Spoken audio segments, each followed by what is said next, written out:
Welcome to the who knows how few episodes of Bored in Trouble we've had this year. I'm your host, John X, back with full sound effects. We'll let him believe that. Can you hear what? You guys can't hear it? I thought you just jerked. What? Keep the train moving forward. Don't stop. Yes. Just keep the train moving forward. This the express train. Let's go. Says my producer. And of course, here tonight from the lovely parts unknown, Mr. Andrew Johnson, Mr. Robert Brooks. Welcome. What up, fellas? What's up?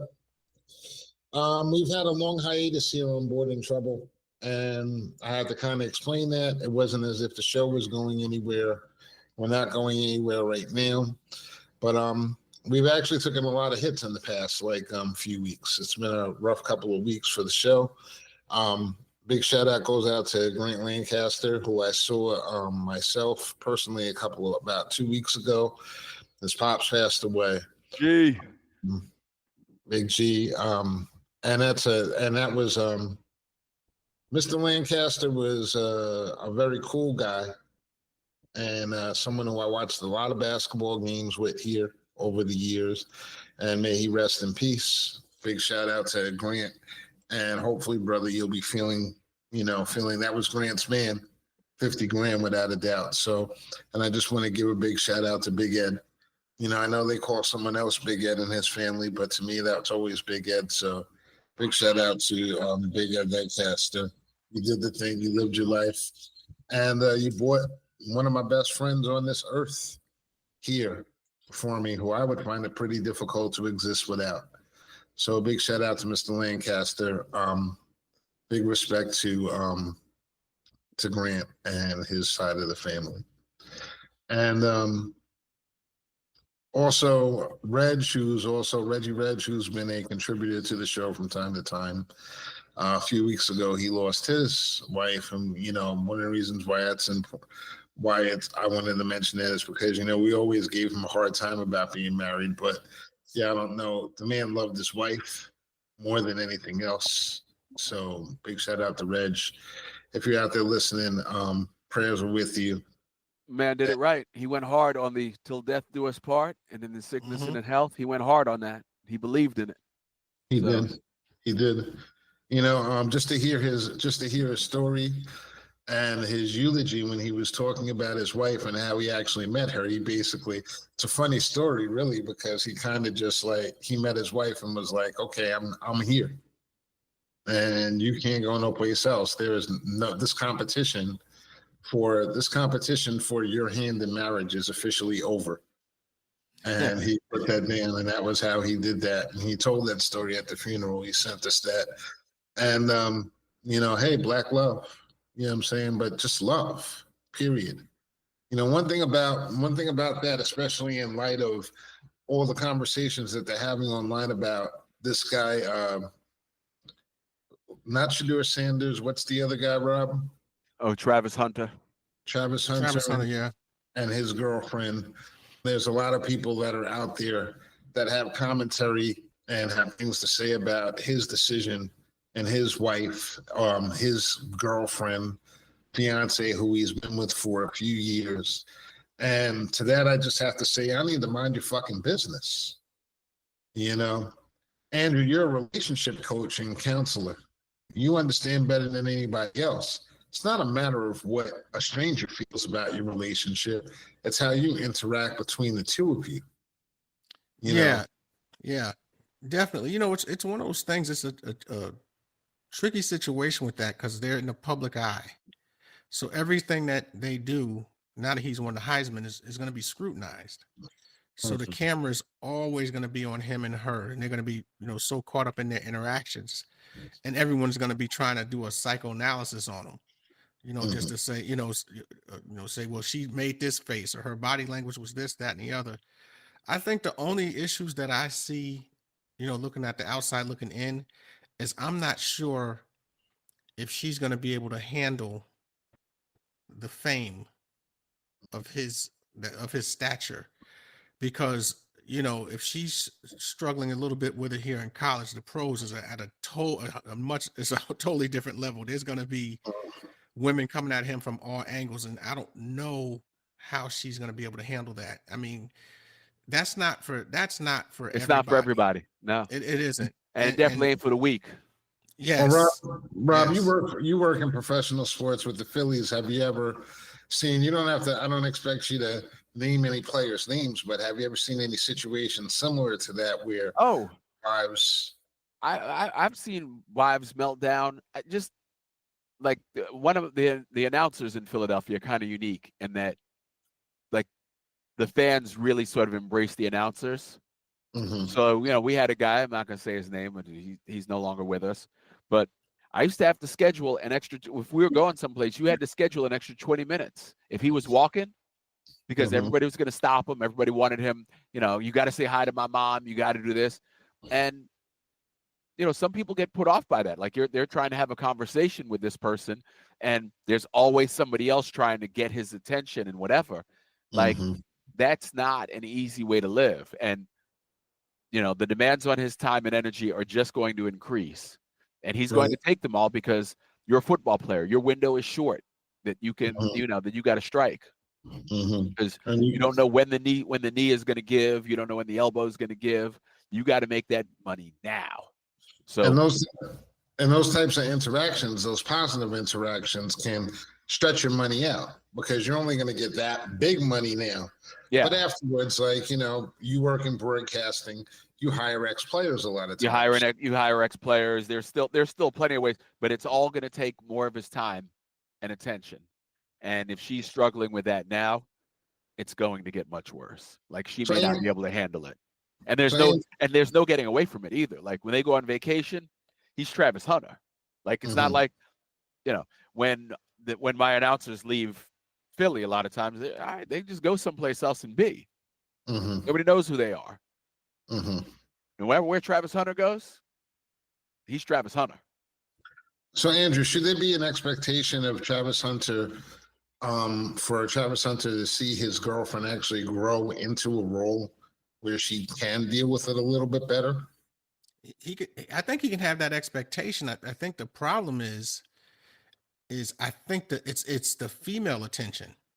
Like I said, on the pros, it's at such a different level. I mean, women can be vicious. I remember back in the day, in the the 90s, I was living in Boston, and I knew a couple of the Celtics players that were on the team at the time. And so, we would go out to clubs and different things like that. Boston's a small city kind of thing. So mostly everybody goes to some of the same spots, and they could be with their girl or anything. And some girls would just want to jump right in front of their girl and say, take a picture, do this, that, and the other.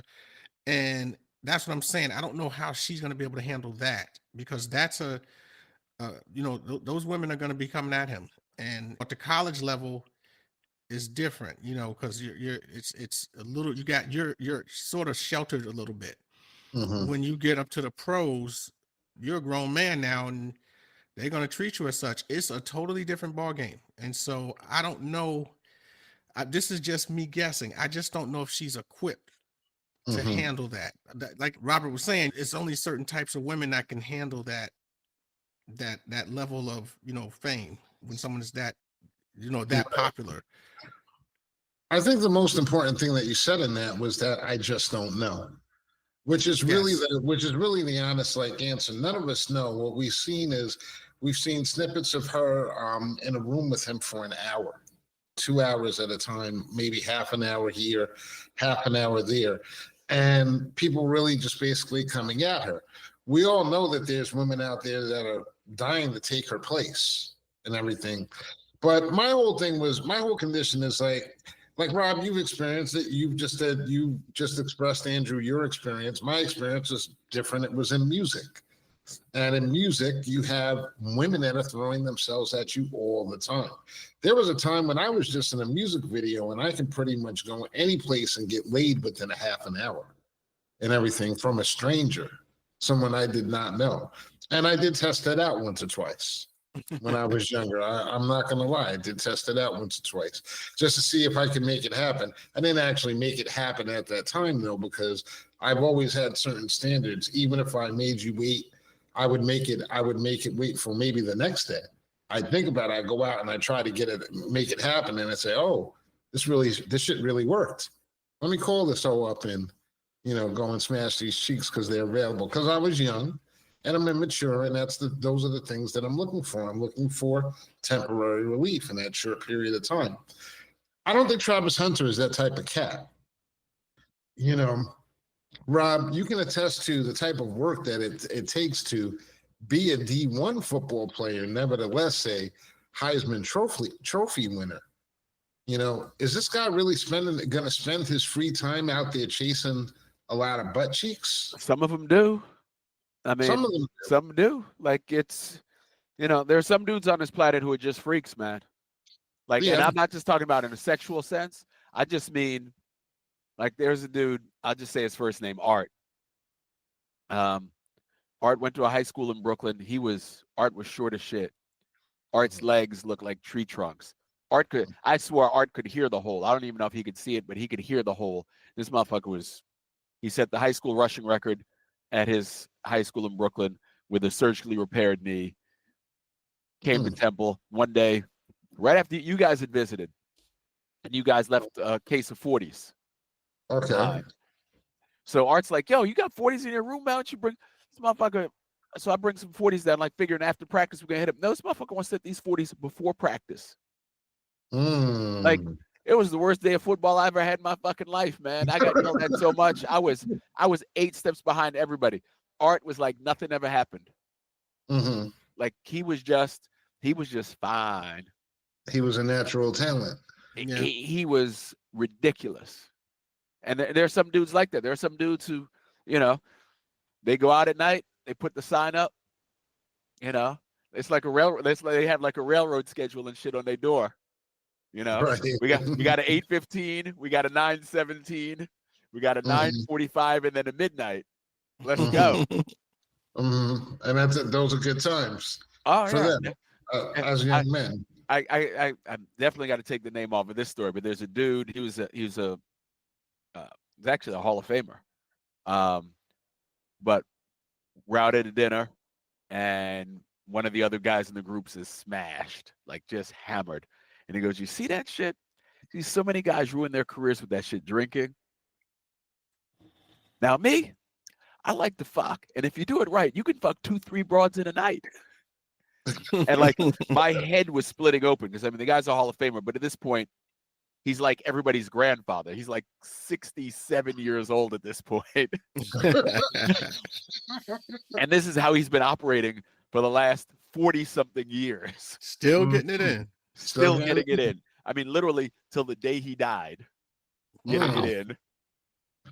That's interesting, but it just goes to show when you're talking about stuff on the internet, you're talking about these relationships, and nobody can tell you how to do your thing. No. Everybody gets up and gets out, and gets along there to the best of their abilities, and what works for them, not what works for you. So why do all these people all of a sudden feel like there's one way for you to do everything? I think it just goes to the stupidity of humanity right now, and the lack of diversity in you. And that's a word that is used against humanity, because just being diverse doesn't just mean black, white, or Hispanic. It also can include your interest. Well, the world is being dragged in that direction, but most people have no idea that it's going on. Like, expand, please. So I'm in the middle of reading this book called. Over the summer, I had the pleasure of meeting this gentleman, Roger McNamee, high-level investor. He was one of the early investors in Facebook. He was a mentor to Mark Zuckerberg. He and this guy named Bono have a fund called Elevation Partners. That they use, the venture capital fund, but he wrote a book called Zucked about how he feels Facebook failed us after the 2016 election and sort of failed themselves. And he talks about how the moment that they made it, they started monetizing the site, it went wrong. And so the algorithms now are designed to keep you engaged. The algorithms, once upon a time, we all assumed that technology was for our betterment. The problem now is that the technology is for its own betterment and for profit. And so it's designed to keep you in the app. Well, how do you do that? You find out as much as you can about you, and you feed you more of what it thinks, what you react to. So you like this, you're going to get another one of that. You know, you like this, well, this is attached to that, so now you're going to get this. And it creates smaller bubbles for people. It puts people into bubbles, into tribes, and separates us, because that's how you create attachment to the app. Well, So it's we also, become more tribal, but it's not necessarily our fault. You know, we're less accepting of other ideas, but it's not necessarily our fault, because we keep getting our own ideas reinforced to us through the app. And so you start thinking that there's no way anybody else would think like that, because all you're seeing is Y. So why would anybody think X? because You just have a steady stream of Y in front of you. it's been targeted to you. Yes. Andrew, do you think that comfort is dangerous? It's very dangerous. It's at a point to where Rob is right. You know, they're sending you more of the same. So anything that you are looking at for more than, say, 10 seconds, you're gonna get that type of video, that type of content on steroids. And it is absolutely true. You know, they got what do they call that when you're sort of like on your phone and you're just flipping through all the different things, and they say Doom it's scrolling. like you get like you get into like a trance almost. Yeah. And you just sit there, and I've caught myself doing it a couple of times, not even really realizing it. And so yeah, it's very dangerous. And the thing is that we have put so much emphasis on our phone and the usage of the phone, whether it's just streaming video, looking through different things with it, or just, you know, going on dating apps or whatever. But we put so much emphasis on this, it's like we can't function as human beings without one. Well, but part of that is that the apps are designed to give us little hits of dopamine. Yes. To trigger that within us, to give us a little hit of dopamine. So you know, you're looking for that like, you're looking for that, you know, oh, somebody tagged me. Yeah. You know, oh, I got a like. Yes. Oh, ding, somebody's reacting to something that I said, or somebody's reacting to this. Like, it's all about creating that feel good thing in your brain, touching that feel good thing in your brain. It's like getting a pee-pee touch every couple minutes. Yeah, well, you know, it's like, you know, the first thing you do, what's the first thing you do when you get out of bed? Check your phone.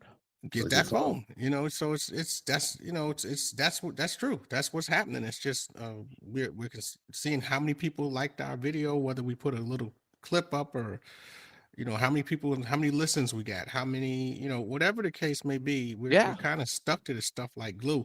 The danger is, what's scaring me more than anything else is that I think the country's going to a point where we're at a tipping point with the billionaires and these oligarchs.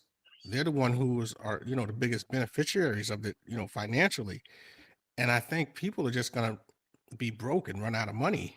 And, you know, it's just going to be a matter of, and we're starting to see it now. Yeah. But it's going to be a matter to where I think something's, you know, serious is going to end up happening because of, you know, this, what's going on with this. You know, I believe currently right now we're in the second Gilded Age. So I think that with that being the case, you know, and with this technology, it's a recipe for disaster.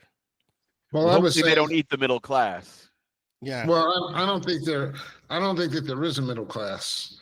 There is a middle class. I think that there are people. I think that the middle class is more of an upper middle class now, and I don't think that the old structures that we used to go by, where we had the upper, middle, lower, working lower, and things like that. I don't think they exist in that way anymore. I think John, you're talking about the 5 classes. You know how you have the 5 classes of wealth, basically. You're saying that it's probably down to 3. I'm You know, saying just I'm saying that much like most of these things that we talk about today, the old prescriptions that we used to use to define these systems that we have are now outdated. So to say middle class is just when people invoke the middle class, what they're doing is they're invoking a bygone era that no longer exists, that you want to feel like you are a part of, but it doesn't actually exist anymore. And it's really simple math. You know, when you go into the economics of what this country is, like I pretty much told everyone what was going to happen after the pandemic. They printed all that money. Now, in order to get rid of that money, what has to happen is like when they print all that money, they have to get that money back. And the money doesn't actually exist. So everyone that got those 60, 70,000, 80,000, all that money that was quote unquote printed, it really wasn't printed. It was digitally sent out to you. You deposited into your bank, and it just made your balances really big for a point in time. But then what happened was they slowly drifted away. The first year, it was okay. What are people going to do with all the extra money? Everybody had money, you remember? Nobody wanted to go back to work. I've got all this money saved up from the pandemic. I don't want to go back to work. I'm going to go and I'm going to do X, Y, and Z. A lot of people did that. That money got drained away. So now, as that money starts coming back in, they took us back to where we were pre-pandemic. Pre-pandemic, everyone was struggling. People were struggling. We were seeing the effects of the economy. And that's exactly where they've put us back right now, to that point where we're seeing the effects of that economy now. Now, if you have a municipal job, there are a couple of different places. To me, I look at people who have municipal jobs as being like those are the fascists. They're the bootlickers. They're the ones that are, whether they want to be or whether they don't want to be, but they have it. They have those jobs. They're automatic every week. You're going to get a pension. There's a pension attached to it, and you're going to behave in order to keep that. No other place in this society does that exist anymore. I can't go to a job anymore and I can't basically negotiate for my money or for my salary the way I used to. And if I do, it's only a temporary thing. Because what happens is, like I always talk about the people that I know that work in the tech industry. This is the worst time of year for those people. Because every year, now for the past probably like 2 or 3 years, it's nothing but layoffs. Nothing but layoffs. And you sit around, you wait, you get a new job 2 months from now, or maybe you don't get a new job 2 months from now and everything. It's an easy way for them to take technology, which is basically gobbling up a lot of jobs that people used to do are now getting replaced every year by technology. So you lose your job, you try to find another job. And now, if say 10 people lose their job, I'll use that as an example. Now, out of those 10 people, this year, 7 people will find a new job. Next year, 5 people will find a new job. Next year, 2 people will find a new job. They're slowly whittling away at the ability for individuals to make money. And that's why things like this, like the strike they're about to have at Amazon, are so important. It's such a big thing. But at the end of the day, Amazon wants to automate everything also. Amazon, that's the company that created drones to lift your package up and deliver it to your house in the sky. No more cars. They're consistently looking for ways to get rid of people. And that gets rid of the economy, and that shrinks the economy. Less people have money, the smaller the economy is. That's simple, basic math, 101. And what they're doing legislatively, where they're saying that if you don't pay taxes, and mentally too, you don't pay taxes, you don't make a lot of money, you don't contribute as much as this guy, you don't matter. So there's no reason for us to listen to you. And they are literally telling people that. They're literally telling people, if you don't have money, your opinion does not matter. We have an incoming president that his right-hand man owns a large corporation. They are literally now, there's no separation between the two anymore. There's not going to be. And you don't have people that are, and the reason why I mention it is because nobody's upset about it. I think people are upset about Elon Musk, but you know, you have the people who are in the cult and the MAGA cult just keep telling you that you're overreacting. You know, the media, the folks who own the media who are trying not to get sued by Donald Trump are trying to find a way to talk about it, but without offending the characters who are involved in this drama. They're completely falling down on their responsibilities in that act. That's a discussion for a different day. That's some bullshit. But people are upset about it. But unfortunately, what is there to do about it besides hold your breath and hope this shit doesn't stink too bad? You can't. For older guys, like I always, I used to always joke with Gene. Revolution is a young man's game. Like getting out in the streets and marching and all that shit. That's not for people in their 50s. Right. I'm marching. Only place I'm marching to is bed. Exactly. Well, as long as the march is over by 10 o'clock at night. Right. This is like we're pushing it right now. Right now, someone's out there looking for us right now, saying y'all supposed to be in bed. Y'all supposed to be in bed, and I feel that. I definitely feel that. My problem is that, well, it's not even my problem really. It's really their problem. We have a generation of people that they don't recognize how they're being rocked to sleep. And but how can they? They've been raised with this instrument that is slowly crushing them without telling them, without giving them a notice about it. It is slowly taking their ability away to think. Well, here's my thing. I mean, they think that they're thinking. Of course they do. And I listen to TikTok, and there are some very passionate conversations on TikTok about absolutely fucking nothing. Shit that's not going to move the needle any place.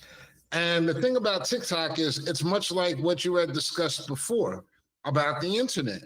It's about driving interesting conversation. It's not even about, and TikTok's not even about driving interesting conversation. Really, all it's about is keeping you on the app. Yeah. It's all about increasing your time spent on the app. It's not, they don't give a shit what you talk about. They don't give a shit what you like. They just want you to stay there so they can get more advertising dollars. The longer you're on there, the more they can charge for advertising. The more you're on there, the stronger they can build the profile they have of you, and they can feed it into the AI engine so that at some point they won't need any more information about you because they got you. They know where you go. They know what you do before you buy this. They know what you do before you make important decisions. They know everything about you. And they feed it in the machine, and the machine can then tell them what you're going to do a lot of times before you even know what you're going to do. Well, here's my warning to those people, though, that are on these shows. When you keep on running these same different shows with different things that are based upon, for example, interracial marriages, why are black men not marrying black women? And you have these passionate conversations that go on for an hour, hour and a half, 2 hours. And then when you look at the statistics and you recognize that the majority of black men that make over six figures, what percentage of them are married to black women?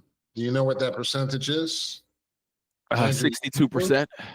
No, 95. 95? 95%. What we're talking about is such a minuscule amount of men that have made a decision that may be based upon what you're talking about for 2 hours, may not be. It goes back to what we were saying in the beginning, about this guy Travis Hunter and his girlfriend. Maybe there's things that they talk about when they're in private that he can only discuss with her. Yeah. And vice versa. And that's how you pick your partner. You pick your partner based upon things that you actually, y'all got to catch each other's back. It don't matter what the motherfucker look like. It matters whether or not they catch you back. And if the argument is that the person has to be within your race, no matter what, that's a loser's argument. No wonder why you're fucking always getting divorced and shit like that. Because the important things are not that. I read these things, these conversations that we have in the Ask Sid group on online. Big shout out to Sid Severe. You're in that group too. And what they talk about, these conversations that they're having with these women, about their relationships. It's like generally, Andrew, you would really get in there. You'd have a field day with it, because you got a lot of people that are married, and this guy is saying, and like, for example, a woman said today, I found out my husband is cheating on me, and we've been married for X amount of years, or he just wants to get divorced, and we've been married for X amount of years, and I don't know why this is, and so on and so forth. And, I'm a good wife and I do X, Y, and Z. And as I read these things, I start to come to the realization that these people don't even know these people that they're sleeping next to every day. Because that's the only response and the only reason why someone would wake up after 10, 15 years of marriage and tell you something like, oh, I'm going to go in a different direction, and I'm not going to even explain myself to you. And I feel like I don't have to. That's funny, John, because a lot of people now, especially, I hate to say it, but the newer generation, marriage is about what we can do for each other. The love aspect is sort of coming in a distant second to lifestyle. So it's like, what do I get out of this? And then once that dries up, people will you always hear a lot of these relationships. They might say to a girl, why didn't you marry the baby father, this, that, and the other? They'll just say, we grew apart. And all they're basically saying is that the stimulation is gone. The stuff that I was initially attracted to, the lifestyle, maybe he doesn't have the money he had, maybe he was, faking it, or whatever the case may be, it just goes away.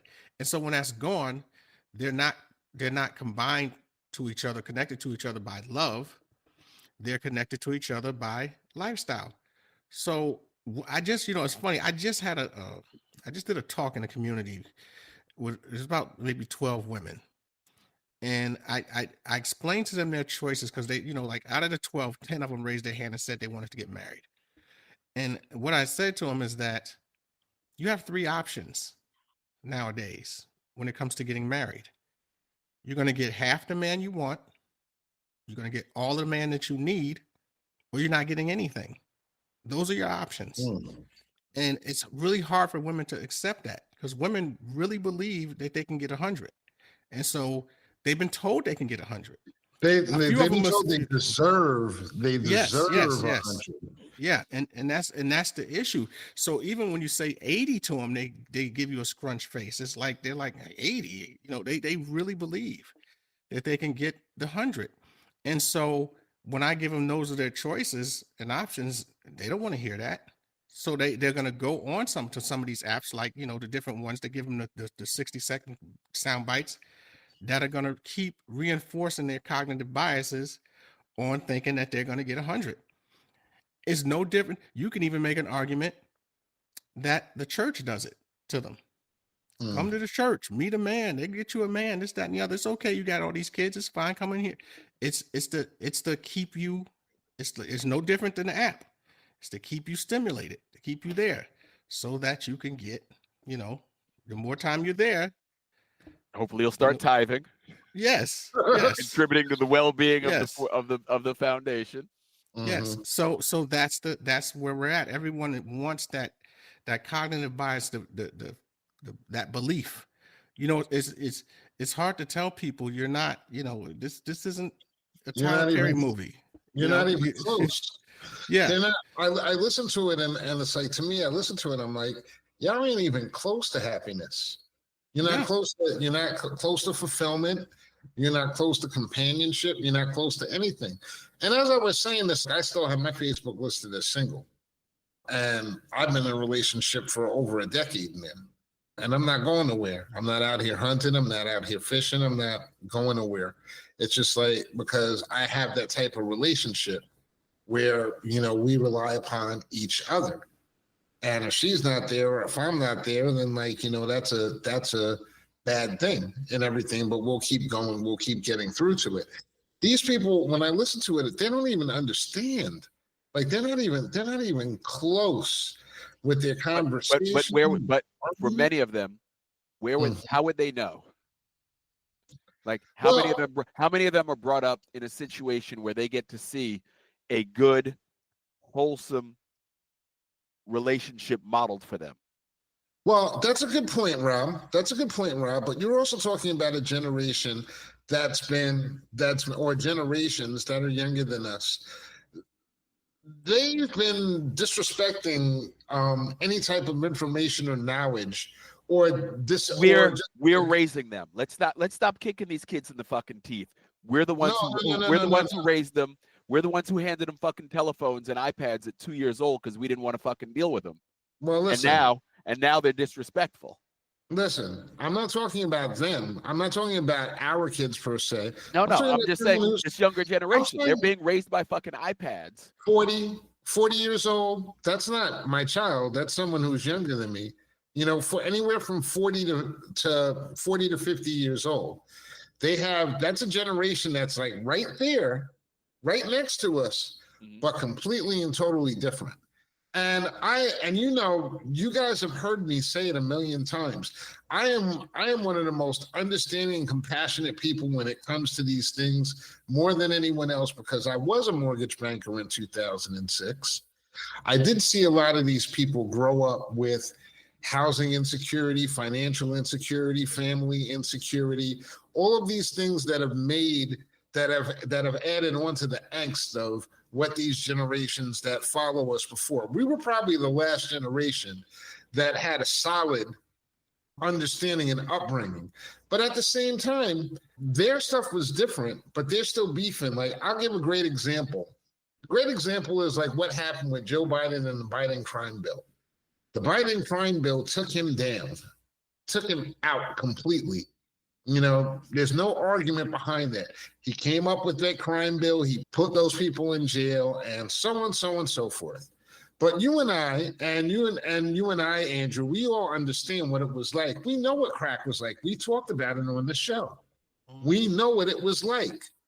We know that it was for the first time we saw people in our neighborhoods coming up and shooting people.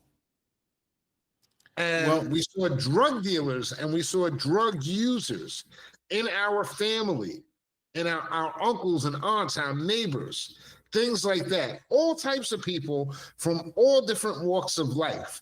Crack was a scourge on the United States of America. In context, it's not fair to say that it was just about getting these people off of the streets, because really, honestly, nobody knew what the fuck to do in those situations. We just knew that it wasn't right. It wasn't the way it was supposed to be. And there were not a whole bunch of people. The Black community was not up in arms when they passed that crime bill. There were segments of us that were activists and active and always have been and always will be, that recognized the disparity between what they were offering in time for crack cocaine as opposed to powder cocaine. And that was always a segment. But that was it. Everybody else was happy with it because we were tired of seeing the crazy shit. That was a community-wide thing that happened. Would you agree or would you disagree with that statement? No, I agree with you. And you know, we're in the Gen X. So we're the generation, if we grew up in New York, I always say we grew up BC. To an extent, when I say BC, I say before crack. So we know what New York was like before crack, when it hit, and then what happened after. Right. And so the thing was, what ended up happening was we had this new powerful thing, this new powerful drug that was at the time when it first came out, because it wasn't chopped up, you know, it was essentially 80-85% cocaine. So that's why people were going nuts on the drug when they were first getting on it, and they were getting, you know, kind of hooked on it pretty quickly. But as the time went by, you know, the potency of it dropped, and so it wasn't quite as deadly. But the crime, whenever the government or any group or anything deals with some form of a pandemic, there's always an overreaction. Right. Crack was no different. Some people say there was an overreaction to the pandemic with COVID. There's whenever there's a pandemic or epidemic, society's natural reaction is to overreact. Well, And the so reason why, that's why the mandatory sentencing laws came into effect. They took the power from the judge and gave it to the prosecutor as long as he could make his case, because Mhm. the judge's hands were tied. He had to go by the sentencing guidelines. So we've actually talked about this on the show before, Andrew. So I don't want to go over and like cover the same thing again. sure. My point was that in context, the context today, when you listen to these young people talk about these things and get all passionate about it, the context is bastardized. It's not the same context. And if you try to provide context to them, they dismiss it automatically, or they just like, they don't want to hear it. They can't understand it. They didn't experience it. They didn't live through it. But John, you know what it is? You know what it is? They get their information in sound bites. So it's a different, that's the problem. So we can't, like, me and you can know we can decipher things, and we can look at something and say, we might need to do a little bit of more research on it. We might need to do a little bit more. I'm not going to just jump to a conclusion. They're going to get it in such a quick way. And if you can't explain it to them in seconds so they're not, the context is gone. They need it in that short burst of energy, basically. And Rob and I were having a conversation today, and this is kind of like what we came up with at the end, is that if they can't get past those sound bites, then we're doomed. Yes. Their intelligence is doomed, because as soon as you're having a conversation, like we have a great conversation here, and I even missed the original Wisdom app the way it was, because, it might have had different people with different points of view, and it might have been somewhat crazy at some points and everything, some channels you might listen to, but it was real. It was real conversation, and it was in depth, and it forced you to go past just what you're learning in a snippet on the internet. You have to have deep conversation. You have to be able to give and take. You have to also be able to listen. You have to be able to take things back. You have to, sometimes you're not right about everything. We're not all right about everything. We can't all be correct about everything at all times. It's just like it's not possible. It's not possible. It's not real.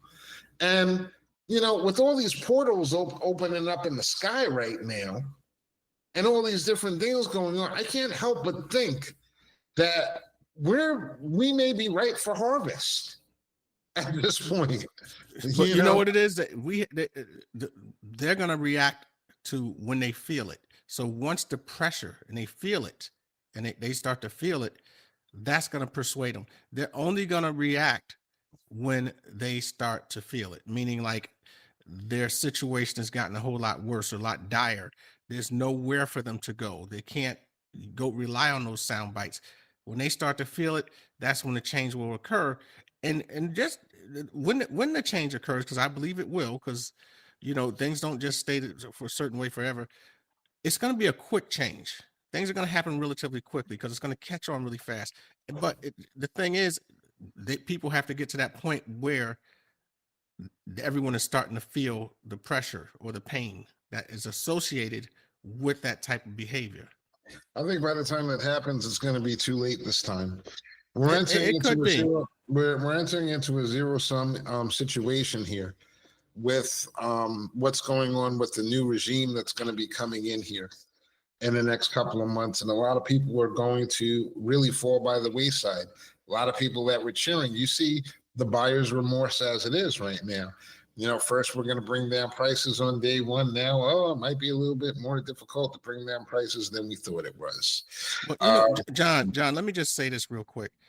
Part of the issue is that the reason why we're struggling so much with trying to figure some of this stuff out is it's about 52% of our country, our population, adults, they read at a 6th grade reading level. And so they rely on people giving them the information. They can't make a decision on their own. So that's half the country. But that's half of the country's fault for that happening. I agree. Because one of the reasons why Trump won is because he ran on a platform of getting rid of the Department of Education. Now, the majority of people don't even understand what the Department of Education does. Exactly. Okay, that's the first thing. And the second thing is that, I've been saying since 1984 that the only way that you can balance and you can balance out the equality and everything in the United States of America and have a true system where the best man wins is by educating everyone. And what the system has done, what have they done? They've actually gone in the opposite direction. People say homeschooling is a good thing. It can help you find your niche, but it's going to leave you dumb in a lot of different ways. Just like when I was doing mortgages, I had a couple of clients that were doctors, brilliant people, but couldn't do math for shit. Didn't understand finance for shit. Didn't understand it at all. Not a fucking clue. You can have an IQ of 130. You can have an IQ of 120 and be a doctor. Well, all you have to do is be focused. Where's the place in America where they teach you finance? Nowhere. Where as important as pertinent as finance is to your day-to-day, where exactly in the school curriculum do they cover finance? Do they cover budgeting for retirement? Do they cover saving for a home? What do they cover? Home equity loans and different methods of finance. Where's all that covered? If they taught you finance, they wouldn't be able to take advantage of you, though. So it's like that's never going to. And this is the whole thing. It's like this is kind of like discernment, being able to identify your friends from your enemies. What is good for you and what is bad for you.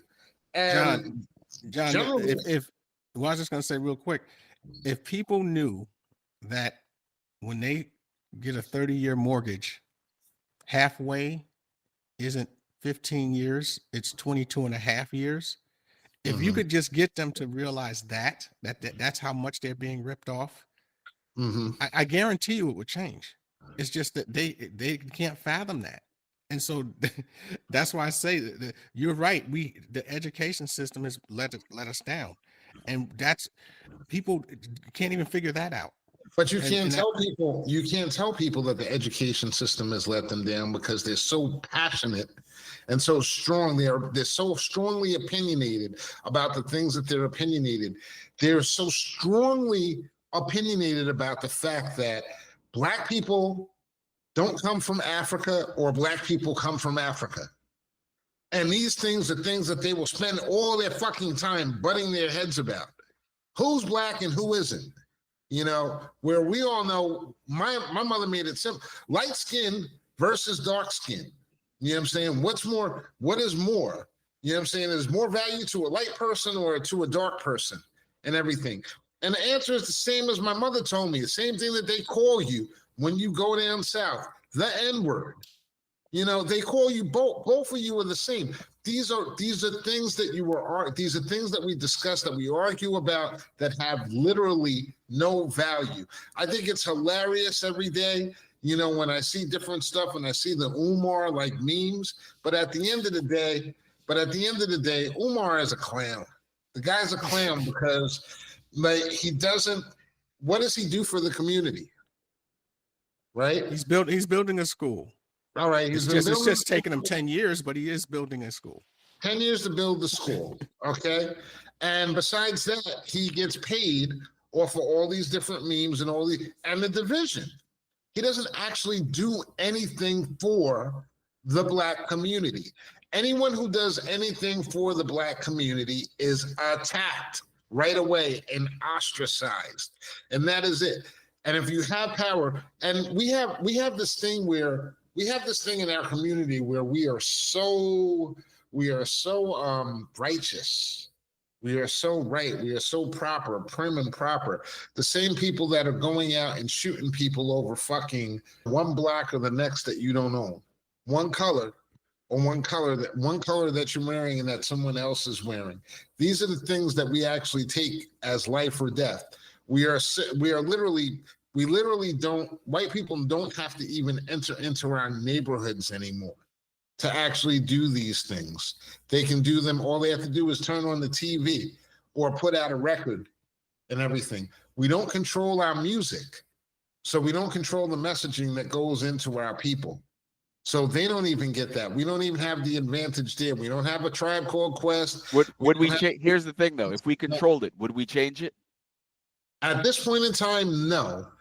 Now, if we could go back, if you would have built a time machine and you go back to 1989, when that attack was first happening, then yeah, you could change it. You could have changed it then because there were actually people that were wearing red, black, and green everywhere. And that was the music that they listened to. That's the music that we danced to. And Did you pick 1989 just because it's the start of Fight the Power? No, it's just like it just comes into my mind as a year. But you know, it's a good point. But even before that time, we had, you know, these people can't even imagine what a block party is when nobody gets shot. You know, there might be fights, there might be a fight, there might be some beef, you know, but there ain't nobody pulling out no Uzis or nothing like that. How is this a community when the community fights each other and everything? And the thing is that's so sad about the whole thing is that the poor whites have the same problems. The poor whites have the same problems. But their shit manifests itself in a different way. Let me give you an example, right? This girl who went to this Christian school, who went in there and shot these people in her Christian school, right? You know what they're not telling you about her? That when they searched her computer, she had a predisposition towards white power ideology. Did you hear that anywhere? Did you hear that, Andrew, anywhere? I did not. Okay.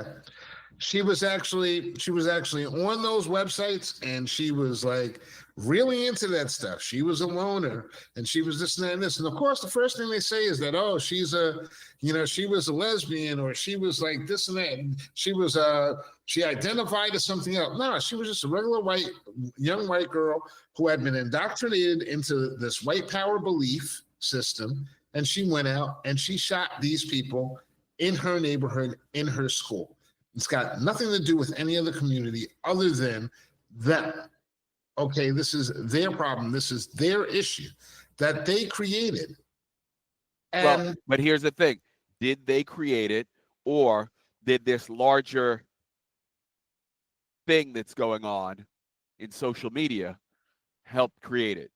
Did the people who were trying, and is this a sort of an innocent byproduct of the people who were trying to elect Donald Trump to office, creating the divisions that are necessary to keep people from voting for Kamala Harris? Because that's the other side of the whole data mining thing is that they have people down to such a thing that, like, when they talk about the election interference in 2016, it wasn't just disinformation in the way that we would think it is, but it was like, hey, look, we need these people not to vote for Hillary. We don't need them to vote for Donald. We just need them to not vote for Hillary. So they would run ads, hot button ads in areas that they needed Donald Trump votes just to get people to not run for Hillary, feed them bullshit about Hillary or about the Democrats just to keep them at home.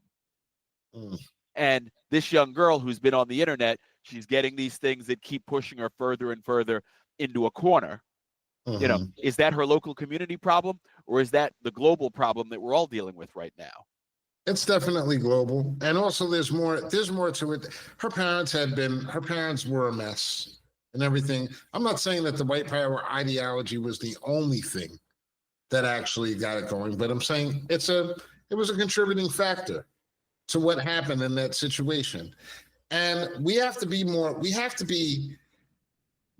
have to be anything, first of all. We're fucking, they're pushing I'm us almost out of the demographic. Yeah, my algorithm is something completely and totally different right now. It's not pushed towards popular anything, you know, because we're on our way out, according to them. We're not the ones that are moving and shaking. And they know for a fact that nobody's listening. Nobody listens to older people with any type of respect. They say, oh, well, it's your fault why it happened. They've been taught not to take responsibility for their own actions. You know, all the things about quality and character and anything that you can actually build upon, and it's all been stripped away. It's all been stripped away, and it all looks different than what it's supposed to look like. There was one other point I wanted to get to that I actually missed, but generally it's like when I look at what's going on right now, I think that we're it's going to be an interesting next couple of years. I'll just put it that way. It's going to be interesting. I'm going to see how many people push back, and forget about pushing back. Like, it could be all over because we got these portals and we got these orbs coming up in the planet and everything, and all these different things. If you believe in time travel, I think it's like the timing is kind of curious. After the election was over and everything, all of a sudden the aliens start coming by and all these portals start being opened up and all these different. So maybe what's about to happen is closer to the end than what we actually believe or want to believe. And nobody really wants to believe it because who wants to believe that you don't want to wake up tomorrow and the world is just not going to be there? I'm just worried that time travel is going to make me go sit through 8th grade fucking Spanish again. Ooh, se habla I'm going to have to go to the ice capades again. Me llamo Roberto. Te amo, Roberto. Hey, John, I got to get ready to sign off. Something's going on here in the house, but hey, great conversation, brother. We got to get John some happy pills. Yeah. Yeah. You see some optimism, bro. We got to get you some good water and shit. Listen, man, it was a rough year. I've been taking them. And Andrew, thank you. You know, you can sign off, man. Thank you for showing up. You know, absolutely.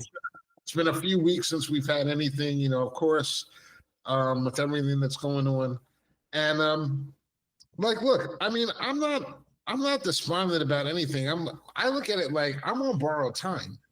You know, 1,300 blood sugar. You know, I've been reading these theories.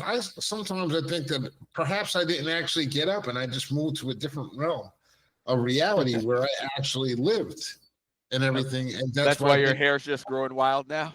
My hair is growing wild now because I'm actually loving it. And you know what? I'm picking up on the spiritual and the natural things here and everything. And you know, you like see your glory.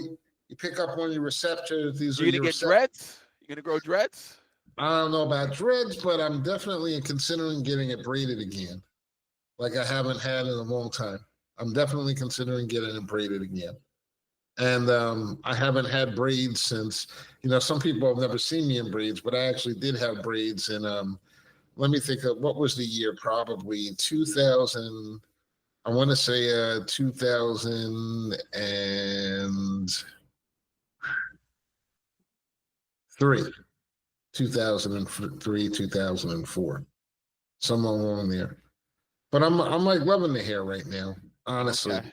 And I'm at an age where it's like, honestly, I was thinking about it, like, you know, I walk in uncombed and everything, and I'm just basically like, fuck it, fuck y'all. I'm old enough. I've been here enough time. Been here enough time. I can do whatever the hell I want. More people should do what the hell they want. I'm kind of ashamed for young people for not doing what the hell they want. They supposedly have all this autonomy to be all these things. And the only thing they think that autonomy means taking all your fucking clothes off. That's the only way. Like, you know, wearing a fucking bikini or showing your fucking naughty bits, that's not fucking freedom. That's pornography.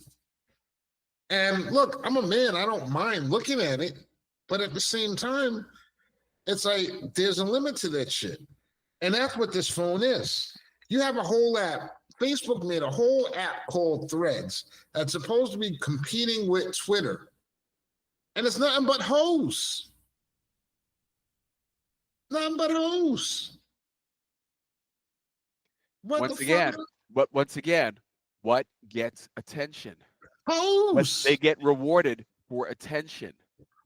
So what gets, you know, you can't break down all of your engineering wizardry in fucking 45 seconds, but you can get naked and show your muscles and get fucking reaction. And it's all about reaction. That's what they're being raised with. That's the fucking truth. But once again, you know, we can't holler at them because they don't even know they're in a fucking war. They don't even know that they're being dragged under. They They don't know they're being targeted and they're being dragged under. They think this is just fun. Well, it is. It's all fun until shit is fucked up. Yeah, for a little while until it's all until it's all gone.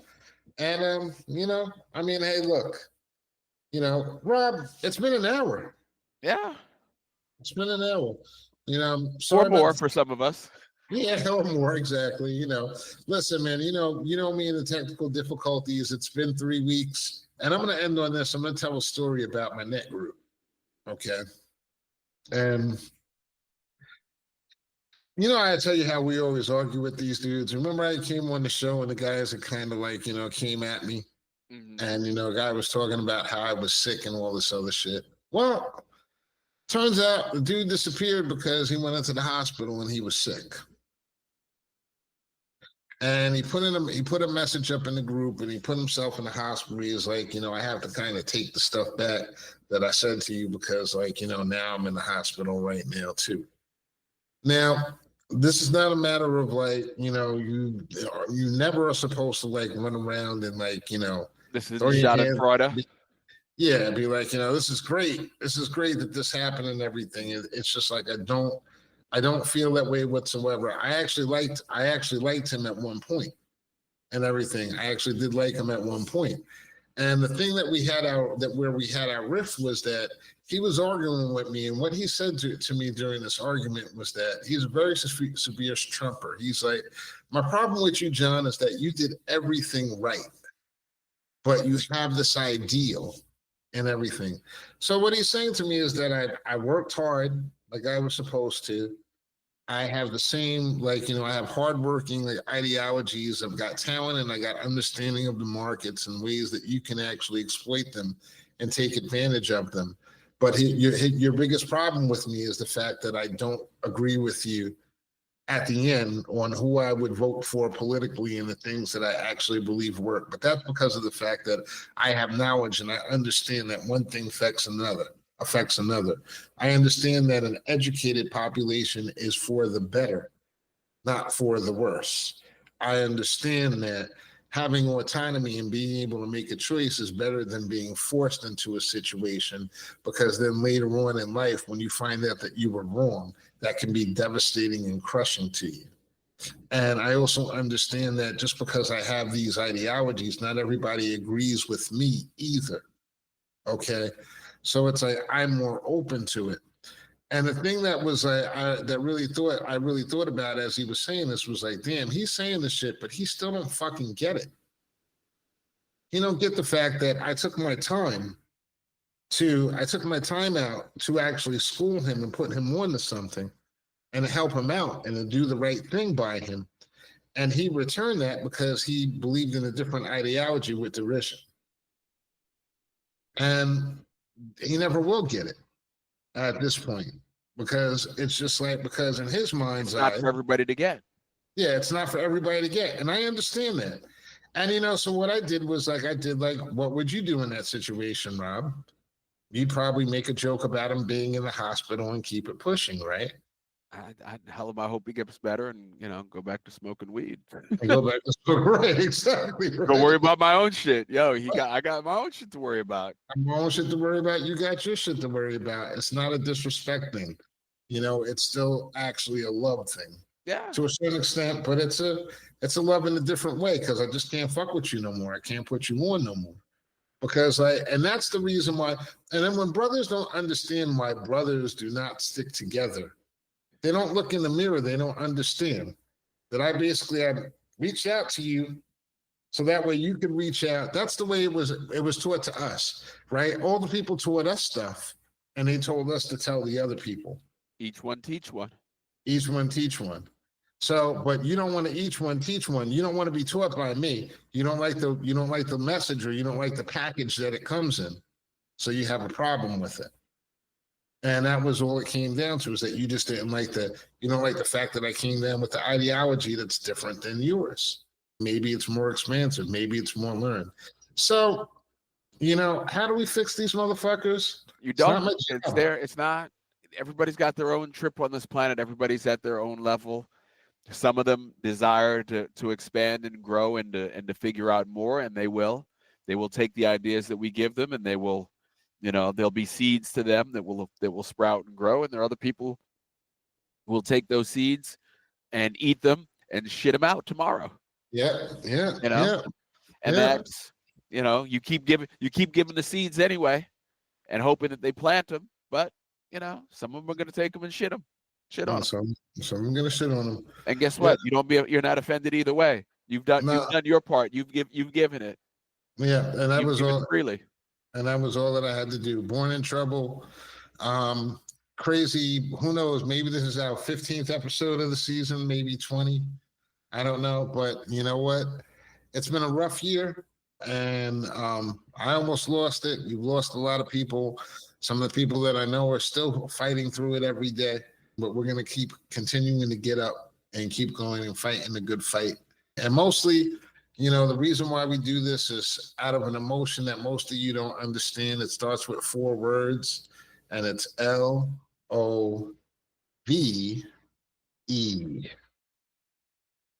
Born in Trouble. Robert Brooks. 2 words. What's that? Robert Brooks.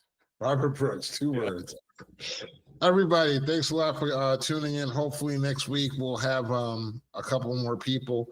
As we're kind of down right now because of all the stuff that's going on. You may even get me next week ranting about my goddamn self. And maybe that's what we need before the end of the year. And a good New Year's rant from John. Good New Year's rant from John. Born in Trouble, everybody. Peace.